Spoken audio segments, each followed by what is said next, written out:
Bonsoir et bienvenue à tous. Ce soir, nous retrouvons Basile Orio, Robin Giraud et Alexandre Pep. On est avec Basile Orio, Alexandre Pep et Romain Giraud. Après le match nul du Racing Besançon face à Avallon, on va commencer avec Basile Orio. Basile, c'est un match compliqué. On s'en doutait, Avallon, c'est une des meilleures défenses avec Dijon qui n'a encaissé que 15 buts.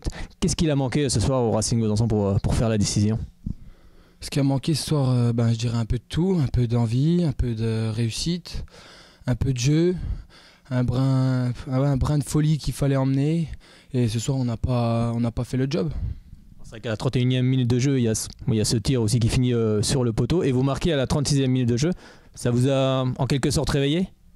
Ouais, c'était une première alerte qui voulait dire qu'on n'est pas passé près de la rouverture du score. Donc oui, ça nous a peut-être réveillé, mais en première mi-temps, je pense qu'on n'y était pas. Donc on marque ce but ou sur une des premières occasions où on joue un petit peu.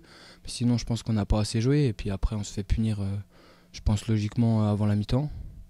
Donc c'est une petite sorte de décompression avant les mi-temps, non? Dans les dernières minutes? Je sais pas si on peut appeler ça une décompression, mais...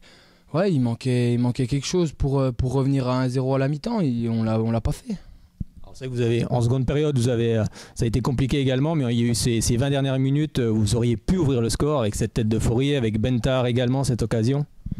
Ouais, on aurait pu l'emporter à la fin du match, c'est ce que je dis, mais je pense qu'en jouant 20 minutes allez, pas 20 minutes, mais que la deuxième mi-temps, c'est compliqué de gagner un match à ce niveau-là contre une équipe qui prend pas beaucoup de buts, qui a fait un match, il faut le reconnaître, qui a fait un bon match, mais je pense que nous, on a joué qu'une mi-temps sur deux, moi je pense. Merci Basile, on va passer à Alexandre. Alexandre, bon, un match compliqué ce soir, mais l'important c'est de ne pas perdre aussi dans ces matchs-là et de prendre un point. Bonsoir, oui, l'important c'est de pas perdre, on prend un point, on ne méritait pas mieux, donc c'est un point de prix. Et voilà, c'était un match très moyen de notre part, mais on ne peut pas toujours être performant. Et on a joué aussi contre une équipe d'Avallon qui est bien organisée, qui n'est pas une équipe qui sort de nulle part. Et voilà, on a fait une entame qui était assez moyenne. Est-ce que c'est aussi le tout début des premières chaleurs qui nous a un petit peu endormis ou je sais pas, j'ai pas la réponse à notre début de match. Malgré tout, on ouvre le score et juste derrière, on a une balle de 2-0 qui aurait pu tuer le match.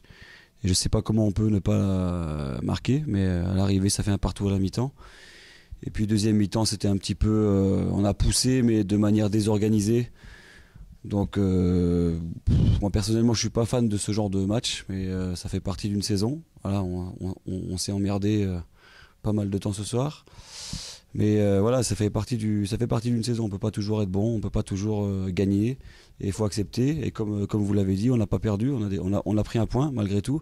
Donc voilà, il y aura des jours meilleurs, mais pour qu'on ait des meilleurs contenus, il faudra qu'on soit tous individuellement, moi le premier, plus performant, et puis ça va revenir. Je suis pas inquiet du tout, mais ça m'emmerde de prendre qu'un point ce soir. Voilà. Alors justement, avec cette égalisation dans les dernières minutes de la première mi-temps, quel a été le discours justement, quelle a été la teneur de la causerie? Le discours à la mi-temps, qu'on soit un partout à la mi-temps ou qu'on mène un 0, il n'aurait pas changé parce qu'on n'a pas été bon clairement dans la première mi-temps, donc le discours il a été voilà, de recadrer beaucoup de choses et puis de rentamer la deuxième mi-temps d'une meilleure façon. Mais c'était compliqué, mais faut pas mettre que la faute sur nous. Je pense que sincèrement ce soir on a eu un bon adversaire. Et Avallon, on n'en parle pas trop, c'est un promu de DH, ils font leur championnat, ils sont 8 ou 9e. Mais s'ils prennent très peu de buts, ils ont la meilleure défense du groupe, c'est pas par hasard. Si ils ont des résultats contre les grosses équipes, c'est pas par hasard. Il y a un adversaire qui était bien organisé, qui n'a pas refusé le jeu, qui a joué avec 2 attaquants, alors qu'on a l'habitude de voir des équipes qui viennent à 5 défenseurs. Et ils nous ont posé des problèmes. Donc quand on est moins bon et qu'on ne remporte pas les matchs, c'est pas aussi... que de notre faute, c'est aussi parce qu'en face il y a un adversaire, et ce soir il y avait un adversaire, même si c'est pas Guignon, c'est pas Louan, c'est pas Auxerre, c'est pas Sochaux, mais c'était quand même un adversaire d'une bonne qualité. Voilà. Qu'est-ce qu'il faut retenir justement de cette rencontre? C'est les 20 dernières minutes où le Racing a vraiment poussé et aurait pu remporter cette victoire? Je pense qu'il ne faut pas retenir grand chose de cette rencontre. Non, il n'y a pas grand-chose à retenir de cette rencontre. Voilà, le seul truc qu'on peut retenir, c'est que physiquement, encore une fois, j'ai senti à Vallon émoussé dans les 20 dernières minutes et que je nous ai senti, nous, très bien. Et que les mecs n'ont rien lâché, malgré qu'on n'a pas été performant, mais encore une fois, l'état d'esprit est très bon. On a couru beaucoup, peut-être de façon désorganisée, mais on a donné beaucoup. Et tant qu'on aura ça, tant qu'on jouera les uns pour les autres, sincèrement, je ne suis pas inquiet pour la suite des événements. Donc on va continuer de travailler et puis passer un bon week-end de Pâques, récupérer et puis repartir la semaine prochaine au travail. Bon, le classement se resserre également avec le match nul entre Sochaux et Pontarlier, la victoire d'Auxerre face à Saint-Vite, mais bon, pour le moment le classement, ça a un peu d'importance.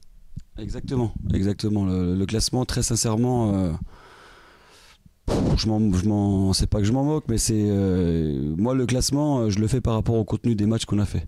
Aujourd'hui, on a fait un match d'un contenu qui vaut la 7e, 8e place de CFA2.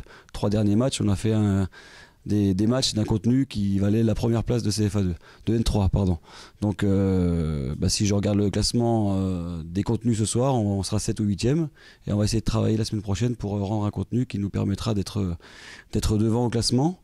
Mais c'est vraiment pas en se focalisant sur Sochaux, Pontarlier, Guignon, Louhans qu'on aura de meilleurs résultats. On va travailler uniquement par rapport à nos soucis à nous, nos qualités à nous. Et on va faire une grande fin de saison. Voilà. Un match, ça sera d'ailleurs contre la réserve de Dijon. Oui, on se déplace à Dijon la semaine prochaine. Ça sera un très beau match contre le leader.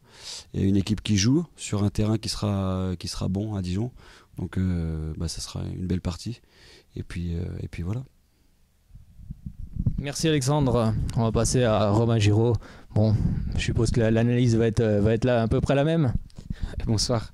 Ouais, c'est dommage. On restait sur une belle série contre trois grosses équipes. On avait, je pense, tous à cœur de la continuer parce que c'était un peu l'objectif à la maison. Alors après, on va pas se chercher d'excuses. On a complètement loupé notre première mi-temps. On s'est fait bouger partout, techniquement, dans les duels, dans l'envie, on n'y était pas.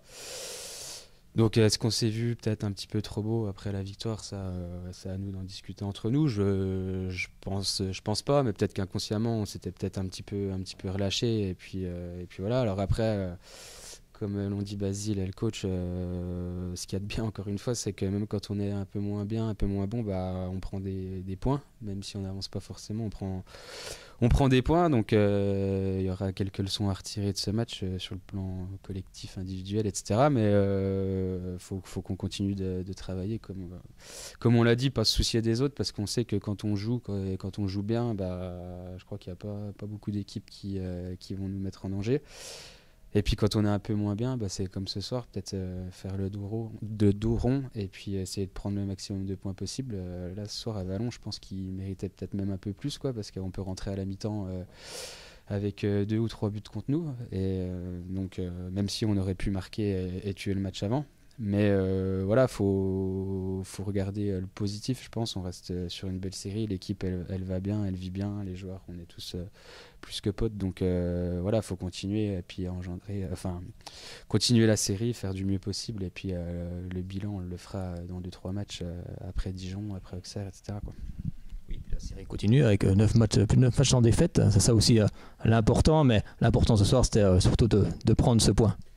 Ouais, non, c'est sûr. Comme je vous l'ai dit, l'objectif c'est de faire le mieux. C'est ce que dans le projet cette saison, elle était un petit peu, on savait pas trop où on allait. Beaucoup de joueurs arrivent. Au final, on se retrouve là, on le mérite, je pense largement, vu le travail et puis les prestations qu'on a fait. Donc, faut continuer comme ça. Faut toujours la philosophie, c'est de jouer. Donc, faut qu'on continue et puis surtout arrêter de se donner des excuses du terrain, de la chaleur, de la fatigue, parce que pour les deux équipes, c'est la même. Donc, voilà, c'est juste repartir de l'avant et puis pas trop se faire de soucis, continuer à bosser. Et puis, tout va s'enchaîner et on fera le bilan, comme je vous le dis, après, Ça marche bien, merci messieurs. Et puis prochain match face à la réserve de Dijon le samedi 7 avril, ça je ne me trompe pas, bien ça, 7 avril.